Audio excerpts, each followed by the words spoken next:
Good evening, everybody. This is Huge Pop for the Huge Pop Entertainment. Below me is my buddy Bill Struthers, and we have our guest tonight, who is the true women pioneer of women's wrestling. She was a two-time NWA Tag Team Champion and WWE's Tag Team Champion. Welcome to the show, Princess Victoria. How are you tonight? I'm glad to have you on the show. Thank you for having me, and I'm absolutely fantastic. I hope I didn't butcher that name. I hope I didn't butcher the. I think I got it right.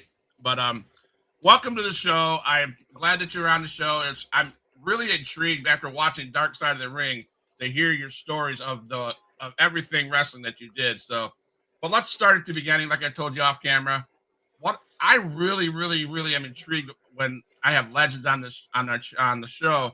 What it was like for them as a fan of the business before they got into the business. Oh, I started watching wrestling when I was five years old or younger because I'd stay with my grandmother and grandfather a lot, and we ate at the dining room table every night except for Saturday night. Then we ate in the living room because wrestling was on. Okay. And that got me hooked. And then we went to visit a cousin of my grandmother's in, I believe, Vancouver, Washington. And at this time they had a double show. They had the roller derby girls, and after they finished, there was a wrestling match. Okay. Which that's where I got my taste for roller derby too. I wanted to do that till I sat there at ringside and saw them getting their butts kicked. Yeah. And I really had no interest. I mean, I'd never even thought about it. It wasn't that I didn't have any interest. I just never thought of becoming a professional wrestler, being a fan. Right. And I was working for Sandy Barr at the Chautauqua Sports Arena in Portland. And he come up to me one day. He said, "You know, I run a wrestling school." I said, "No."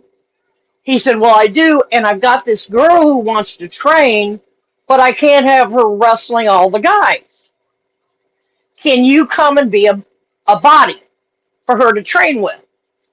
And like every true wrestler behind me, I said, "Well, how much does it pay?" Right.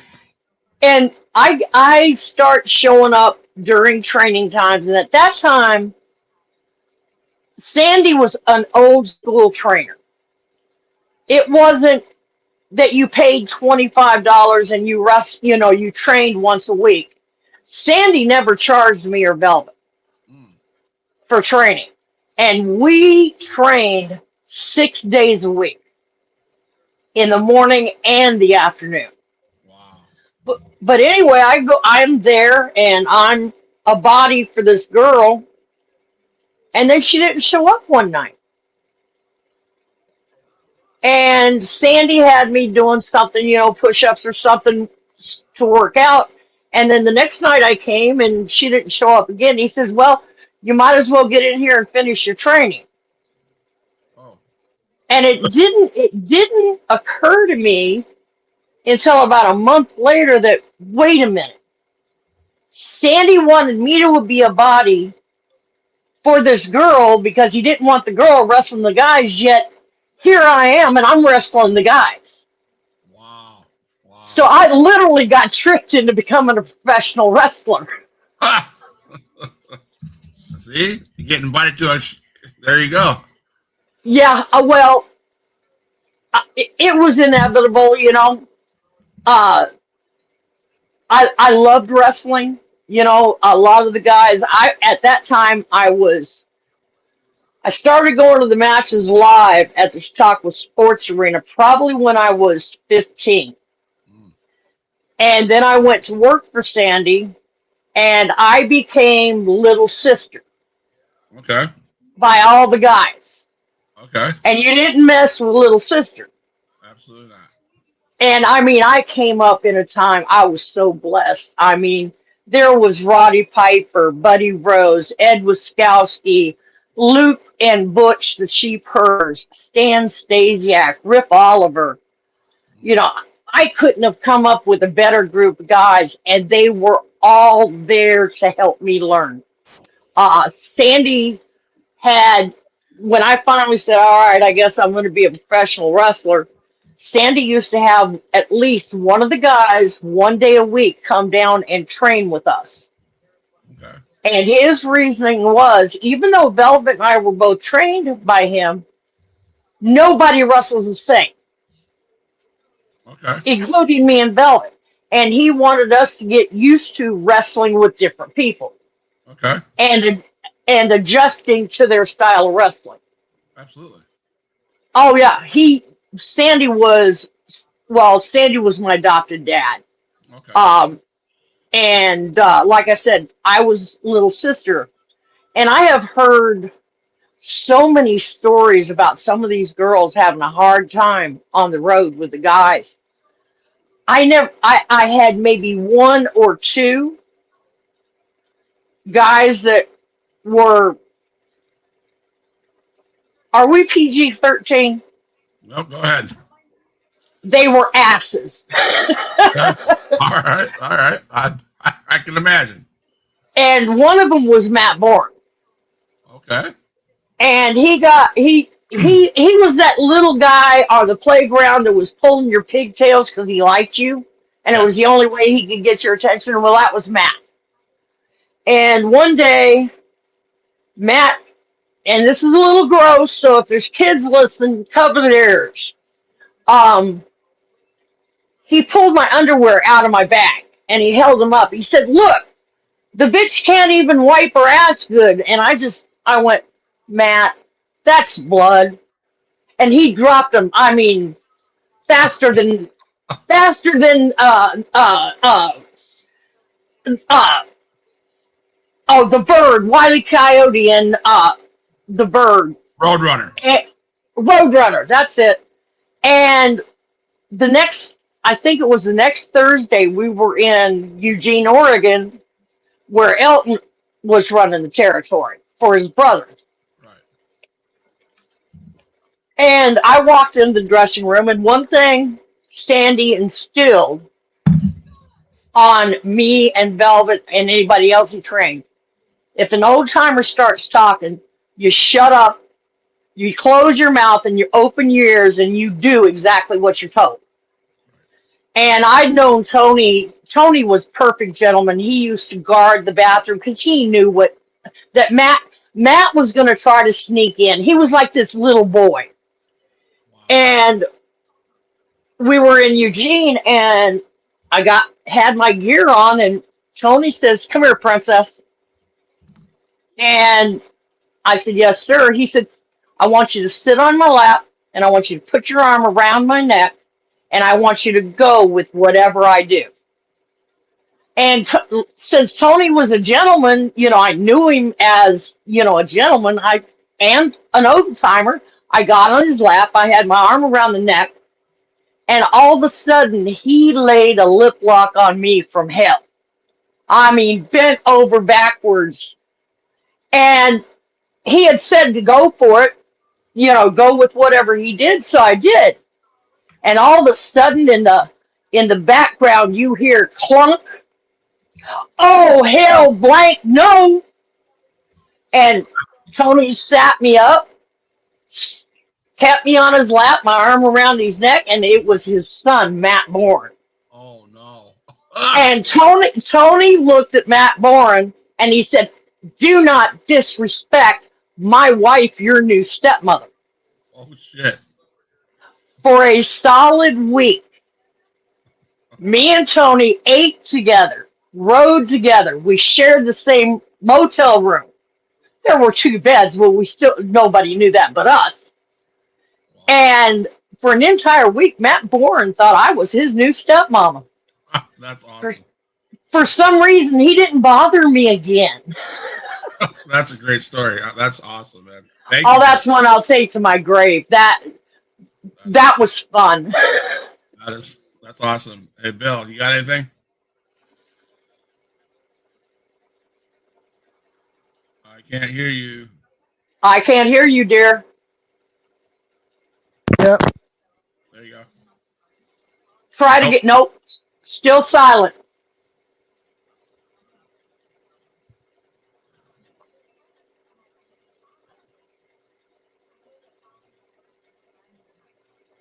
Can't hear you. Nope. Are we back now? Yeah. We're back. All right. Yeah, you had to hold your mouth just right? Apparently.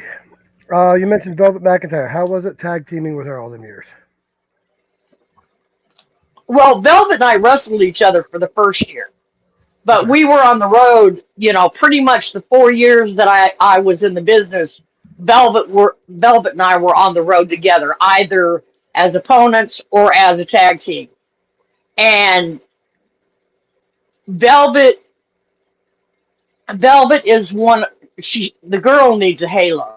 She's got the biggest heart, and she was in a car with me, almost 3/4 of 4 years, and we never had an argument. Wow.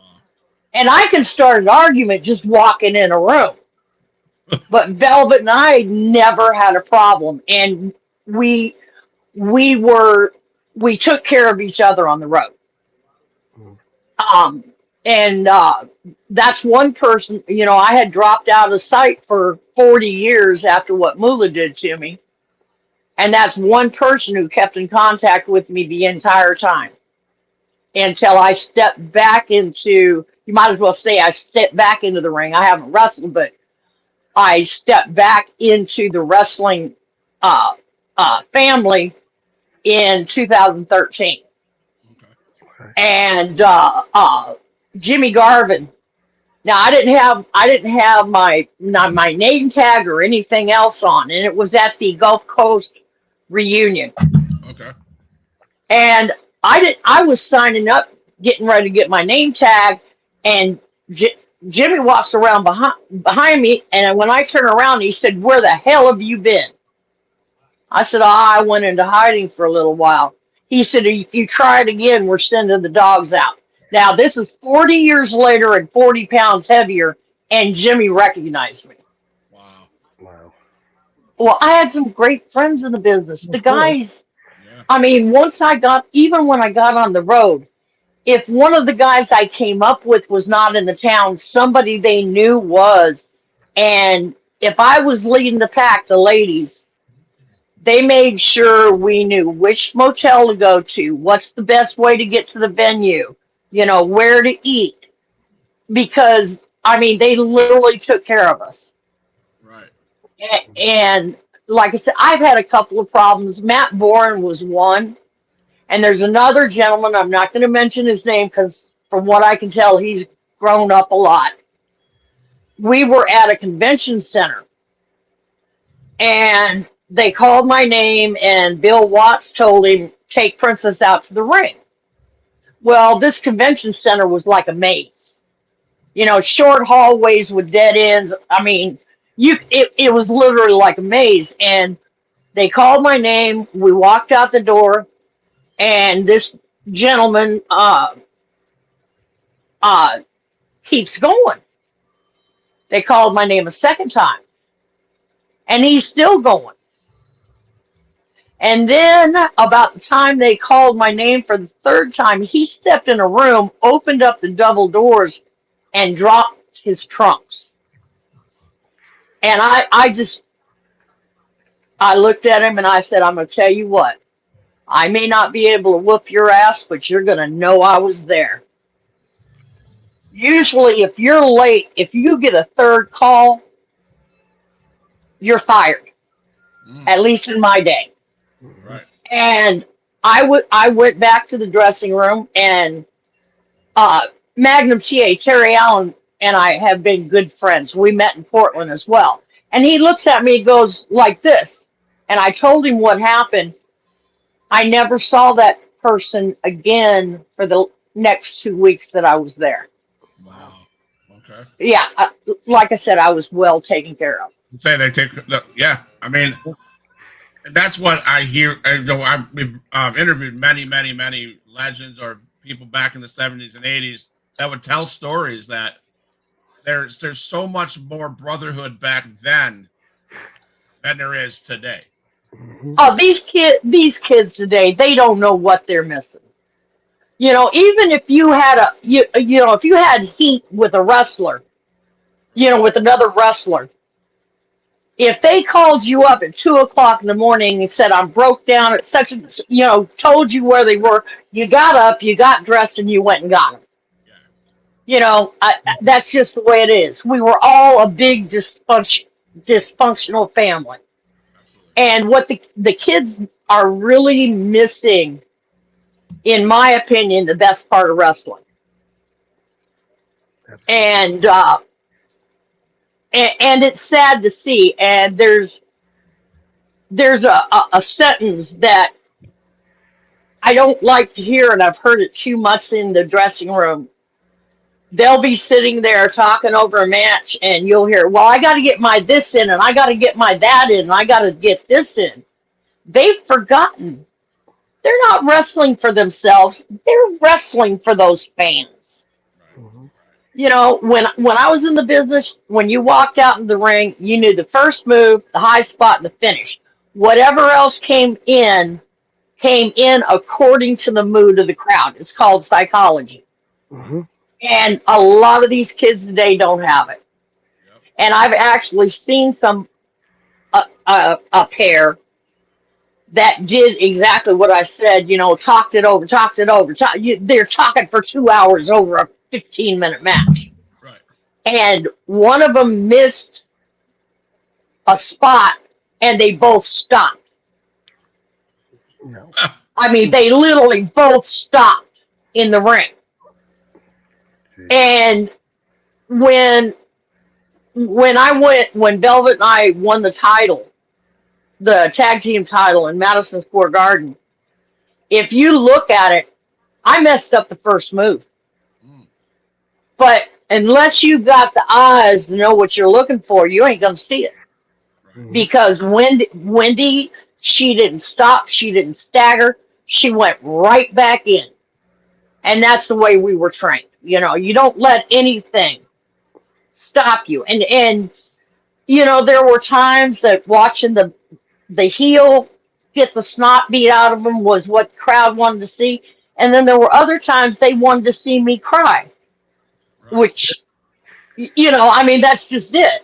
And you didn't know what kind of crowd it was till you walked in the ring. So how can you plan your match? Right. Yeah.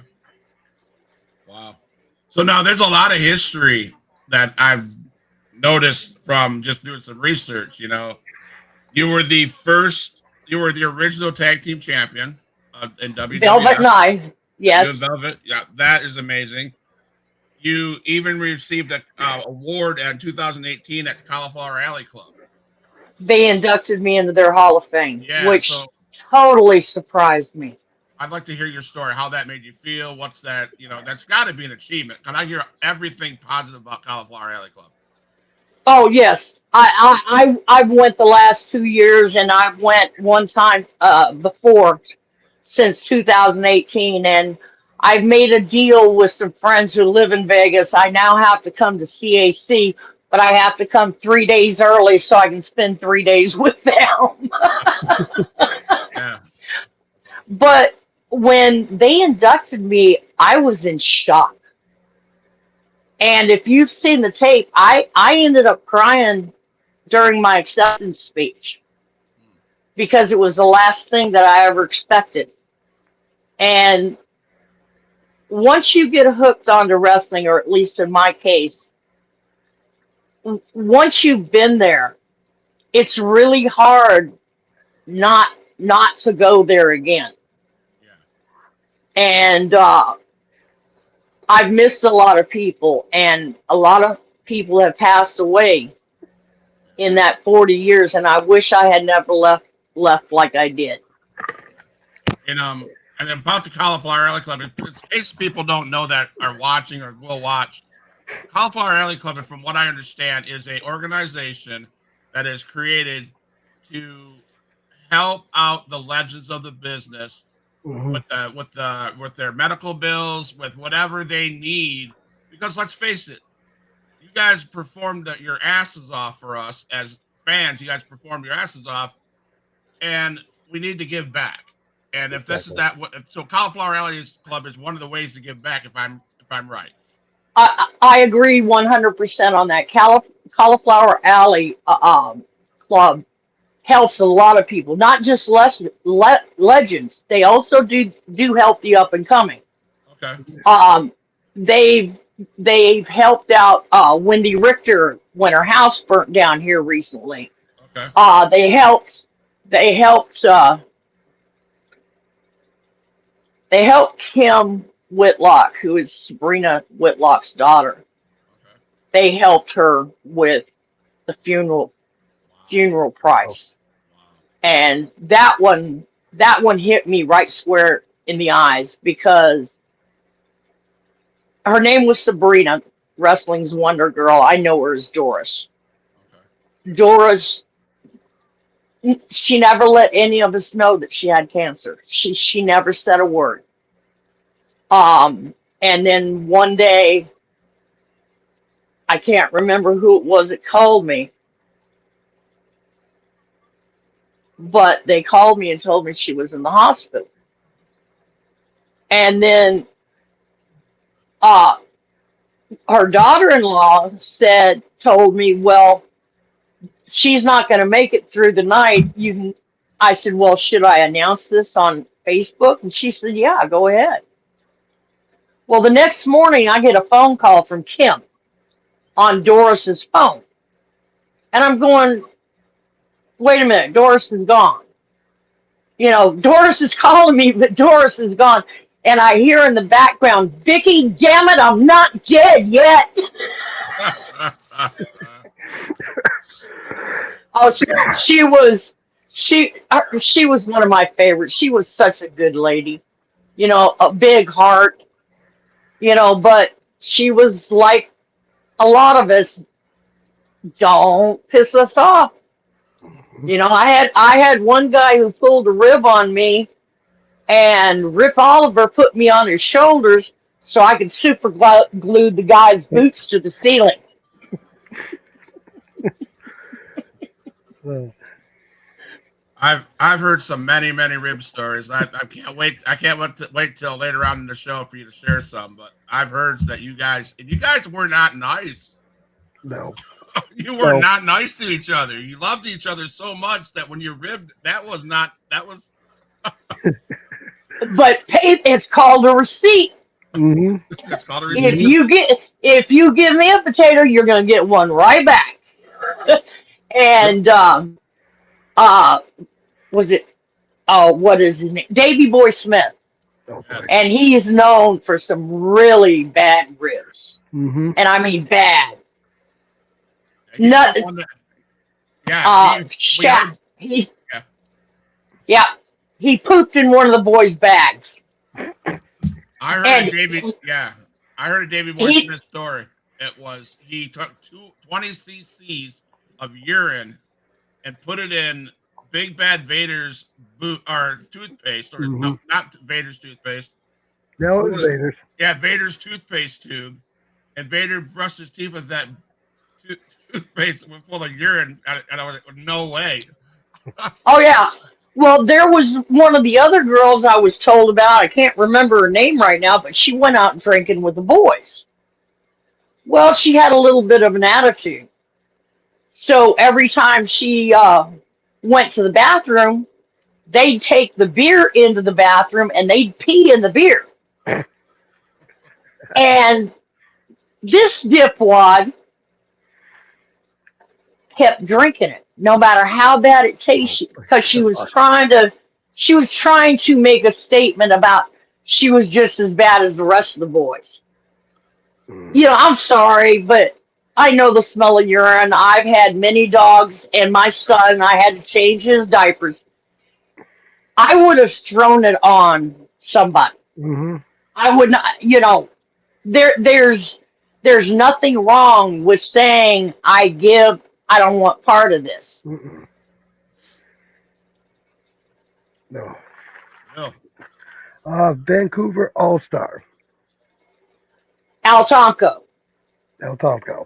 How was that? yeah, awesome. Other than Al didn't know how to book a territory. There, there were days that we were on a ferry for 6 hours. There was another. We were leaving one match, going to another, and They call it the Hope Slide. It's where the side of the mountain came down and killed everybody in the town. Well, it was a dirt road, single car width. And lucky us that night, the fog came in just as thick as pea soup. And I ended up with Ed Moretti on the driver's side of the car. Terry Adonis and Rocky Delicero were in the front of the car, trying to get through this and not go off the cliff because it was a mile straight down. And if you know anything about Ed Moretti, Ed limps. He's got a limp. He's had it as long as I've known him. And Velvet and I are in the car, and I look over and I scream because Ed's not there anymore. We thought he had dropped. We thought he went down the side of the mountain, but luckily he had just tripped and fallen on his face. Nice, nice. So you But held. Go ahead. I'm sorry. but we had such a good crew without Al Tomko. We had Terry Adonis. We had Ed Moretti. We had Rip Oliver would make Rip Oliver would make a trip up there. You know, Portland and Tomko were sharing workers, and but the only thing that I can say bad about it is Al didn't know how to book a town. If the town was less than 250 miles away, we did a jig. We knew somehow he had to have making a mistake. Yeah. So you held NWA and WWF. Are there? Would you? I don't want. I don't. What was the better promotion for you? I hold two of them at the same level. That's Bill Watts and Don Owens. They both took very good care of their wrestlers.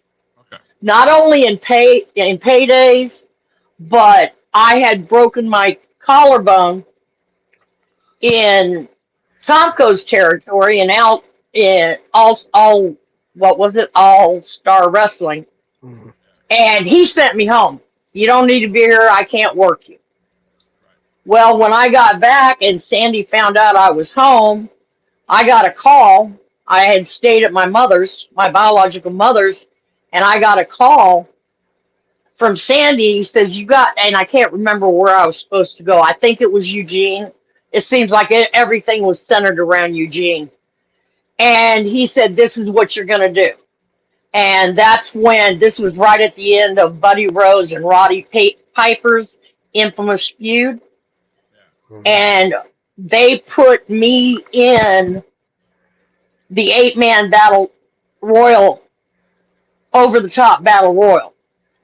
And they kept me there just doing interviews and all for 2 weeks until I healed, reasonably. And that's that. And Bill Watts is the same way. I had me. It was me and Lenny Poffo did a mixed tag match with Buddy Landell and Wendy Richter. Okay. And he gave me the finish was Wendy dropped down. I hit the rope. I went over, and Buddy hit me with the face, front forearm. Well, I had my head sitting in such a way he didn't hurt me, but it lifted up my neck, and I got a nerve trapped in between the second and third vertebrae. And, you know, when you're wrestling, and a lot of times I'm sure it happens in other sports, you're going, it'll fix itself. Well, I was in the bathroom at one of the matches in Louisiana, and Terry came in, and I was crying because my right side of my face had started to droop because that was what happened. The right side of my face was paralyzed. And he said, "What's wrong?"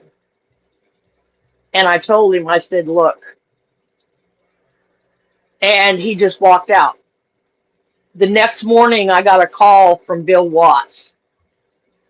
I was in my room.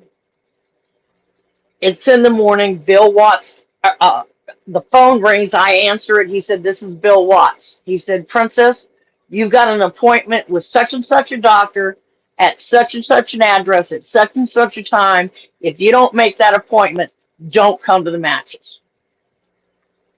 I never saw a bill for that. And for a promoter to be willing, to put out money Right. like that back in my day, that was something.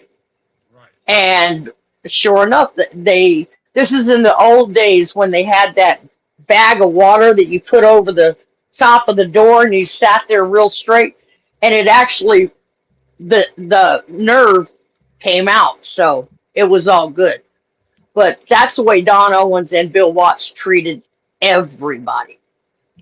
You talk about respect, and I'm going to take a second. I got 6 people in the chat watching, and there's probably more over on other channels. But if you're going to come in our chat, and we're going to respect the Princess Victoria for what the story she's sharing, we're not going to listen to disrespectful comments. So I'm just tell you guys that if you're going to disrespect my guests, you can get off my channel. Okay, I'm just going to be honest.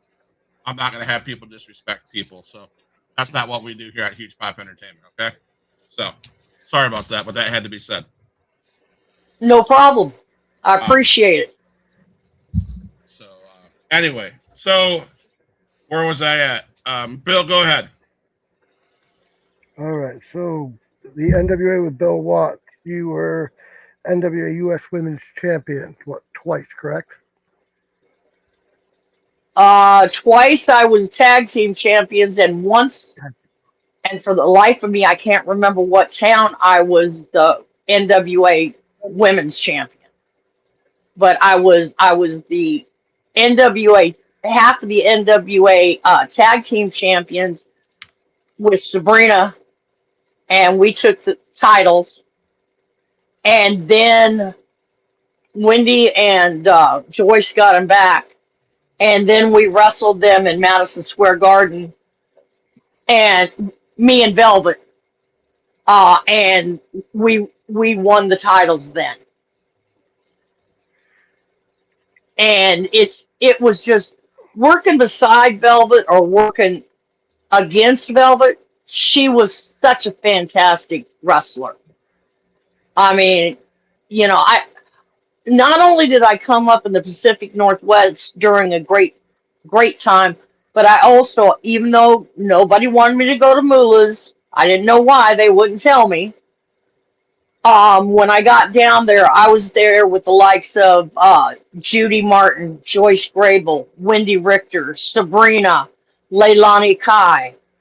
I was with those people down there, and those are the top women, as far as I'm concerned, that were in the business at that time. Mm-hmm. Now, were you around with Wendy? You mentioned Wendy Richter, Leilani Kai. Were you around the time where Mr. T, Hogan, what's his name, Captain Lou Albano did the rock and roll, that MTV stuff? Was that after you? That was after me. It was starting the night that I broke my neck, I believe, is the first night that Cyndi Lauper came out with Wendy Richter. Okay. I didn't get to see it because I was in an ambulance on the way to the hospital. But yeah, I from what I understand, Velvet and I were supposed to be in the first, what do they call it? WrestleCade. Yeah. Was it WrestleCade? Yep. WrestleMania. We were supposed to be there, but I had broken my neck. Okay. So, everything comes in its time. Now, did you get a chance to be around Hulk Hogan in his prime, in his early years? You're gonna make me speak bad of the dead. I Yeah, I'm just asking. it's okay. It's okay. He's probably laughing up there with the rest of the boys. Yes, I knew Terry when Terry was just Terry Hogan. And I think it was Brutus Beefcake, who came in as his brother.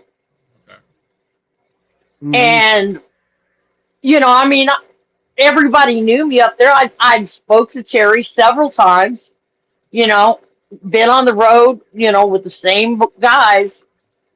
And we were up in Madison Square Garden for the first time, and here comes Terry and his wife. And I said, "Hey, Terry, how you doing, brother?" And if it'd been raining, that boy would have drowned because his nose was so far up in the air. And sometimes, as my husband used to say, because it goes across your mind, don't mean it needs to come out your mouth. And a little bit of hell flew up in me, and I turned around and I hollered about 20 feet away. I said, "Prima donna much, Terry?" And I mean loud. Piper was sitting on a bench getting ready to go do an interview. He literally ended up on the floor laughing his butt off. Nice. After that, I didn't really try to talk to Terry. All right, Bill, you're next. The fabulous Moola. Oh, How was that? Oh. I'm okay. So when I did some research, and her name came across, and kept on reading. I mean, me growing up as a kid, fabulous. Moola was there, Richter. All those. I mean, I did not realize what you're going to tell us about Moola. I did not realize. So I'll let you have the floor. Well, what I do is I have had to set my mind that I have to look at Moola two different ways. There's Moola the wrestler, who was back in 49. She came up hard. She paved the way for me and many girls like me. And I have to respect that person. But Lillian Ellison, the booker, I have no respect for that person at all. She stole from us. She tried to manipulate us. For God's sake, she had 4-room houses where each girl was paying $300 a month, be it one girl or 4 girls in there. Now she's getting $1,200 a month in the 80s. And then there was when Judy found out, her and Leilani were the glamour girls, and Judy had walked up to the office, and I'm not going to mention the gentleman's name, but she asked him, she said, "I'd like to see some of my old checks."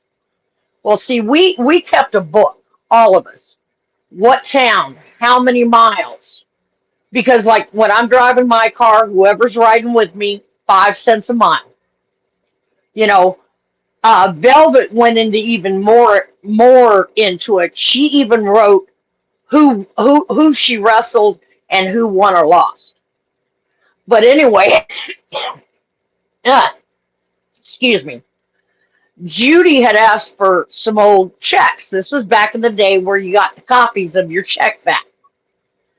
And she realized that Moola was taking 50% off the top, or approximately that, and then giving us the other 50% and taking an additional 25% booking fee on that. Because if we made $500, she told us we made $250. And she tried to manipulate us girls to where we would be at each other's throat. Her mind was divide and conquer. Well, when we got in my car ready to go to a town, well, what Moose say to you that I did? And that was the topic of conversation for the first hour of the road, because Wow. that's how we found out Moo was talking. She almost got me and Joyce Grable in a fight. Really? Well, she told me that Joyce said when I moved out I had stolen her towels. And I don't think Moola expected this, but I stood up. I said, I'll be right back. And I went up on the hill and I called Joyce out because I'm not a liar and I'm not a thief. It didn't come down to fighting, but and I have to give Joyce credit. Even though we had heat outside the ring, she was 100% a professional in the ring. You didn't take outside crap into the ring. Um, and that was just one instance. There were other instances that Judy could tell you about and Velvet could tell you about. But she just did her best. She could do it. Okay, here's one of the best ones she did for me. Christmas time, Lillian's living room. She's handing everybody a present. Well, everybody gets these $25 presents, right? When I open mine, it's a professionally beaded, the brown out. You've seen the brown outfit with the Yeah. beads on it? Yeah. That's what she gave me for a Christmas present. That's awesome. And the only reason she did that was to pit the girls against each other. You know, there was no need to do that. Right. I mean, what a cool present, but like you said. Exact. Right. Right. I love the present. I wore it up until she took it from me when I left the property. It was very well made. I couldn't ask for any better. But she could have waited till later. You know, had a $5-10 present there for me to open with the girls, and then later call me off to the side. So you can say you can't answer this question. I'm not naming any names, but back in your day in the WWF, were the girls, the women in the business, were they looked down upon? Were they degraded? Was it all about the men, and then was that how that was? I never experienced that. Okay. I think I had heard that the Iron Sheik didn't think women belong in the business. Okay. There's a couple other people that Dutch Mantel is one that didn't believe women were in the business, and he proved it to me because he was on my page, and on one of his podcasts, somebody asked him, "Well, what do you think women's wrestling has the brought to wrestling?" And he said, "Nothing. They don't count." Wow, that's a shame. Because I'm just gonna be honest with you. The women in the business today, and the Charlotte Flairs, the AJ Lee, the Becky Lynches, all those guys, all those women, they they talk a lot highly about you ladies back in the day, and that you paved the way for them, and you guys created what they have, and that's finally now they're able to get, now they're doing exactly what you guys did back in the day, and I love seeing that because Yes. Well, I quit watching wrestling in 1987 when I saw the schoolgirl outfits that Moo and oh shoot, what's her name? What was Moola's partner? Mae Young were Young, wearing, Yes. and how the finish was that they'd sit on the girl's face, their opponent's face, and it was to imply that their nether regions stunk so bad it knocked the girls out. I had a, And yeah, and nothing against Moola or May. They were doing, they loved wrestling. They were doing what they could. They were doing what they were allowed to do. And I'm sure that gimmick came straight from the top, from Russo.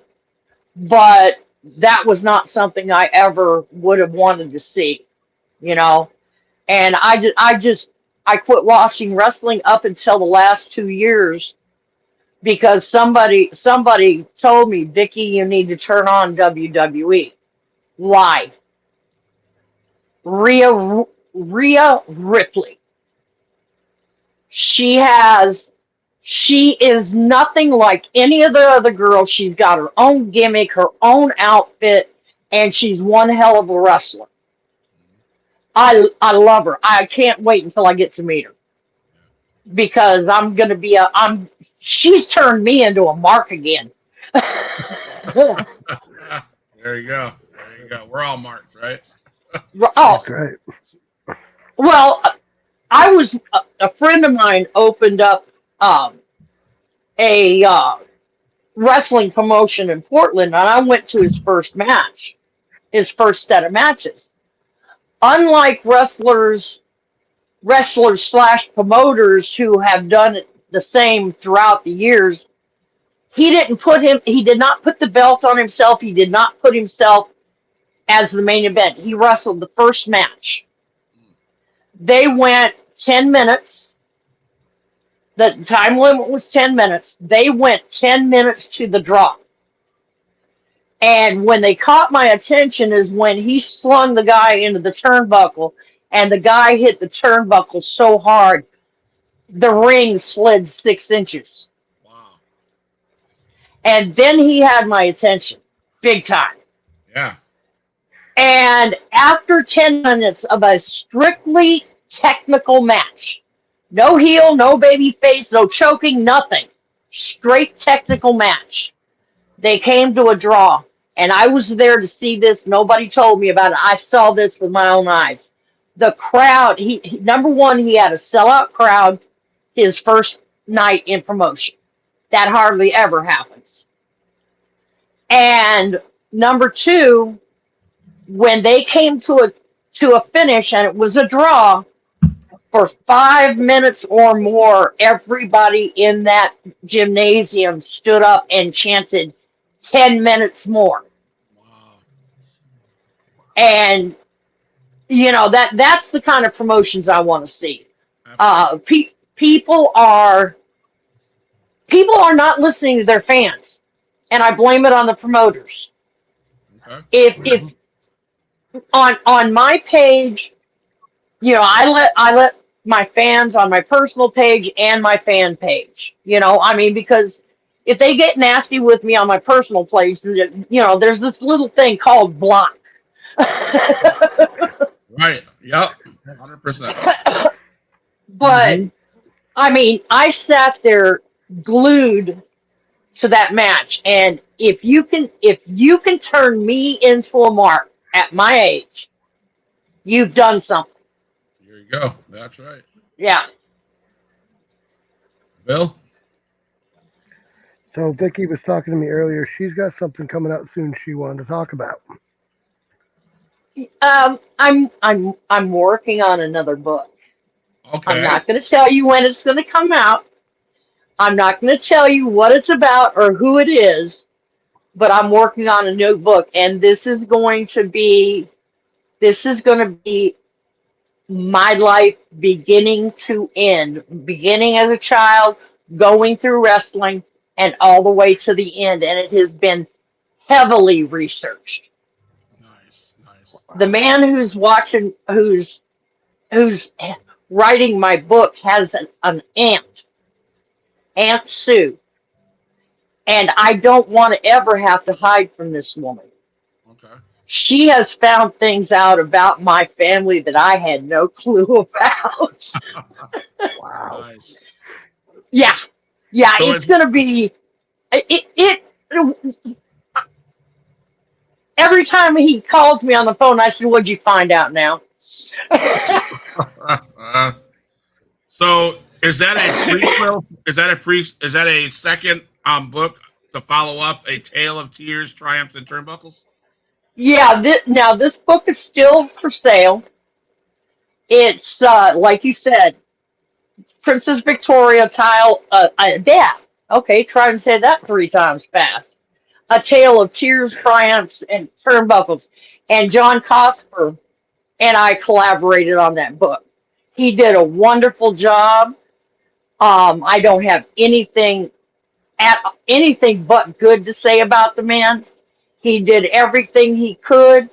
I just have somebody with more time who's willing to go into the archives.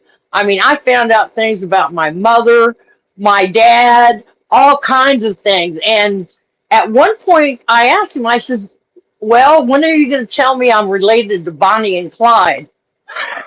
There you go. I have two shoot questions, funny shoot questions. Okay. I have one other thing I want to bring up. Other than that, then we can close the show. So my first shoot question. Now let's really, Bill, you can chime in on this one. Is a hot dog a sandwich? It is in my house because I don't buy buns. Okay. Yeah, I use the bread I've got. So yes, a hot dog on bread is a sandwich. Okay. Now that I pulled that from like 3 years ago when I started the podcast. That was one of the questions I asked on the podcast. You know, I just don't want to always talk about wrestling, right? But Well, in some okay. chair shot or stepping on Legos? What would you rather have? I'd rather have a chair shot. I think. I'd rather have a chair shot. I have stepped on. I have a son who is 33 now, and I have stepped on Legos and Army men. Yes. I'd rather be hit in the head with a chair. There you go. There you go. And I know, we're talking to Princess Victoria about her wrestling career, talked about some things with Moola, talked about the book, but you've got to tell me about this. We have this. Hang on. And this. All right. I made this myself. This is real buffalo bone and turquoise. And I sell these for $35 plus $7.50 shipping. This is another one I made. Now the eagle is made out of buffalo bone, hand carved out of buffalo bone. And of course we've got more buffalo bone, glass, tiger eye, and turquoise in the necklace. And then this is something I just started this year. These are snowflakes. Cool. And you can hang them on your tree or hang them in the window or whatever. And if anybody wants to get to see it, if they want one, hang on, what'd I do with them? Here we go. They can contact me at www.facebook.com Vicki.Otis7.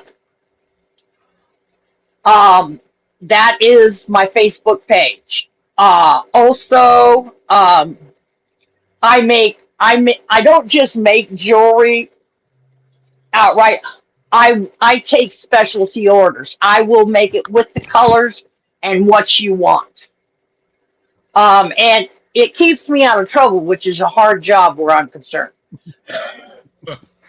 It's amazing to me that okay, so I'm going to speak to the fans real quick. We talked about Cauliflower Alley Club, the purpose of that, and that's to help the legends and the youngsters coming through whatever they're dealing with. But this young lady, Princess Victoria, is doing stuff on her own. She's writing books. She's making necklaces and all kinds of stuff. If you can't do one thing, do this. Check her out on Facebook. Check her stuff out. Help. I mean, she's just like us. She's not in the ring anymore, right, guys? She is doing something to survive. And I applaud you for that. I applaud you for not just depending on the wrestling. You went out of the box. You did what you have to do. You're doing what you have to do. And you can tell that you're paving the way. And I just want you to talk about these people. Ah, Christy Sells, Sabrina, and Joyce. That's your group, huh? Uh, well, that was my group. Two of those people have passed away. Joyce and Sabrina are gone. Yeah. And what's weird is both due to cancer. Okay. There's at least four girls that I know of that were on the hill that have either got cancer now or had cancer. Sabrina, Doris Whitlock died from stomach cancer. Um, Joyce Grable died from effects because of her leukemia. Okay. Uh, I won't mention. There's another girl that had to have. She had breast cancer. And then I've got another one that right now has melanoma on her face. And I think it's really strange that out of the 10 girls that I know that were there when I was there, 4 out of the 10 have cancer or had cancer. It makes me wonder. Yeah. Mm-hmm. It really makes me wonder. Wow. But Man, yeah. yeah, it's got me worried. Absolutely. You look for things like sores that are not healing, so on and so forth, or growing larger. Um, and I haven't done it yet. I need to go in for a check. But I recommend, especially anybody in my age group, and I'm 64, you need to go in at least once a year to get a cancer check and a colonoscopy. Because it's just, when you're talking 40% of the girls that I knew have had cancer in one form or another, that that is incredible high Yeah. percentages. We So got listen, you old men and you old women, go get checked. yeah. I do not want to leave this show without giving my boy Bill props. And Bill, I know you have something you showed quickly. Let's see that figure you made for Uh, Princess Victoria. oh, Miss Victoria's figure. One You of a did kind such a white good velvet job. right here. We got some You boot did. tassels. We got the skirt. We got the top. We got the head. But it's not done yet. We have one piece coming from Miss Victoria herself to go on this. That's attention to detail, man. I applaud you so much. I applaud you for reaching out Thank to you. these legends. You're one of a kind, man. I love the jewelry that Princess Victoria makes. I'm not sure if my wife would wear anything like that. Matter of I will show her your jewelry.